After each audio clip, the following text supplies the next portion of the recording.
গাড়িতে মেরেছে, বাইরে থাকলে মাথা চৌচির হয়ে যেত। আপনাদের সামনে আমি বলবো না, আমাদের সিআরপি সিআইএসএফ আছে মেরেদের, আমার কর্মীর কিছু নেই। এরা 21-এ মার খেয়েছে, 23-এ মার খেয়েছে, আমি আর কাউকে মার খাওয়াতে রাজি নই। 27 তারিখ হরিপুর অভিযান,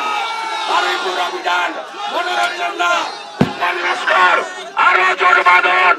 পুরো বিজেপি পরিবার আপনাদের সঙ্গে আছে। আপনারা কি কষ্টে ডেলি পার্টি করেন, আজকে আমরা চোখে দেখে গেলাম।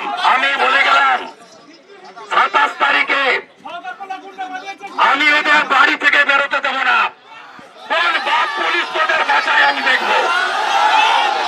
শুভেন্দুবাবু গেছেন বারুইপুরে তার রাজনৈতিক কাজের জন্য, তার রাইট আছে, তিনি গেছেন।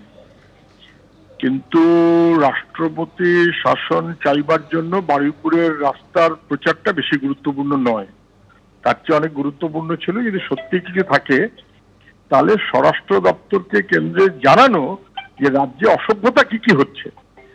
দুর্ভাগ্য হচ্ছে কেন্দ্রের স্বরাষ্ট্র দপ্তর তো কিছু কখনো আমাদের রাজ্যের অসভ্যতা যা চলছে তা নিয়ে কিছু করেনি, বলেননি।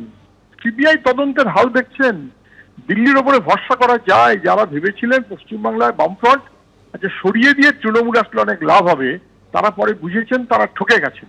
তারপরে যারা মনে করলেন তৃণমূল খুব খারাপ করছে, বিজেপি আসলে খুব লাভ হবে, এই প্রচারটা চললো সবার দিক থেকে, প্রায় আরএসএস, বিজেপি, তৃণমূল, তারা পরে বুঝতে পারছেন তারা ডবল ঠকে গেছেন।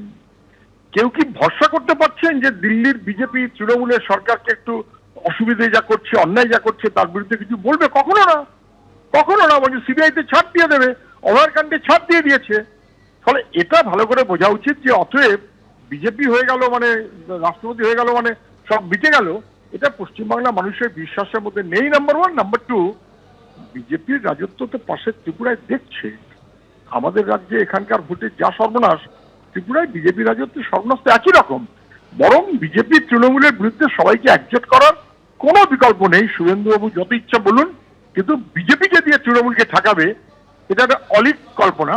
পারস্পরিক দুইয়ের মধ্যে বোঝাপড়ার ভিত্তিতেই পরিপূরক ভাবে এখন বিজেপি তৃণমূল। অনেক ধন্যবাদ আপনাকে। এক্সটেন্ডের কথা না, আমাদের কর্মসূচি 1টা থেকে ছিল না, আমাদের কর্মসূচি অ্যাকচুয়াল 2টো থেকে 5টা পর্যন্ত, সে মতোই আমরা পারমিশন আমরা নিয়েছি। এবার কথাটা হচ্ছে যে বারুইপুরের এত মানুষ বিক্ষোভ দেখাতে উপস্থিত হয়েছে, আমরা যদি এখান থেকে চলে যাই তাহলে এটা আরো খারাপ জায়গাতে পৌঁছে যাবে। তাই জন্য আমরা দলীয় নেতৃত্ব চাইছি যে এটাকে কিভাবে শান্তিপূর্ণভাবে রাখা যায়। আমাদের না উত্তেজনা হবে না, আমাদের কর্মীরা বিক্ষোভ দেখাবে। শুভেন্দু অধিকারীর মতো একটা গদ্দার আজকের বারুইপুরের মাটিতে পা দিয়ে বারুইপুরের মাটিকে অপবিত্র করছে। এর ফলে তো আমরা আগামীকালকে গঙ্গা জল দিয়ে এই বারুইপুরের মাটি ধোয়ার জন্য সকাল 10টায় কর্মসূচি নিয়েছি। রমজান মাসে গুন্ডামি করতে আসছে কেন? অন্য জায়গায় যেতে পারতো তো। ওর এই গুন্ডামির প্রয়োজনীয়তা কি আছে? ও নিজেকে হিরো মনে করছে, কিন্তু বারুইপুরের মানুষ ওকে পছন্দ করে না।